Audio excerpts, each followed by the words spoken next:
President Joe Biden rejected the deal between U.S. Steel and Japan's Nippon Steel. The $14 billion acquisition was opposed by both President Biden and President-elect Donald Trump. And blocking the deal could have local implications on Jefferson County's economic landscape. ABC 3340's Megan Scarano joins us now with more. And Megan, U.S. Steel operates Fairfield Works in the county. Muriel, U.S. Steel operates Fairfield Works and Fairfield Tubular operations on about 2,000 acres of land. The company has been here for more than 100 years, but with Biden's decision, its future down the road could be looking more and more uncertain.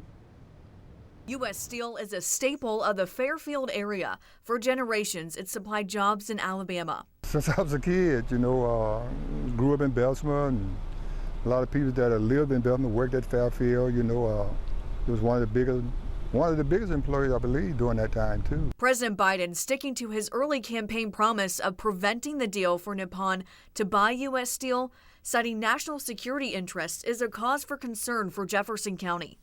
This deal could have potentially led to some increased investment in the local facility. So we're pretty concerned with the news, and we'll be watching very closely the decisions made by U.S. Steel moving forward. U.S. Steel says Nippon took actions to address concerns that could be raised by the Committee of Foreign Investment in the United States, including prohibiting the transfer of any production and jobs outside the U.S. and guaranteeing that production capacity at U.S. Steel's facilities across 5 states, including Alabama, would not be reduced for a decade without approval. That facility that U.S. Steel has here locally has a lot of potential for increased capacity.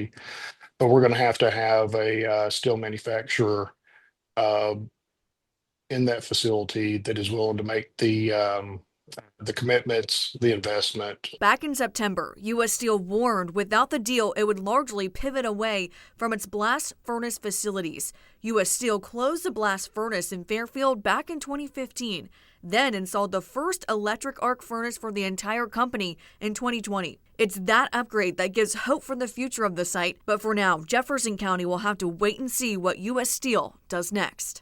I don't see them ramping down the operations that they have in Fairfield. I do see them continuing those, at least in the short term. What we're concerned about is what's going to happen 10, 15 years down the line. I did reach out to U.S. Steel today with questions about what this all means for the Fairfield site. They directed me to their statement where they had said they are dismayed by the president's decision. They also plan to take the appropriate action to ensure a future where U.S. Steel will be able to compete and thrive.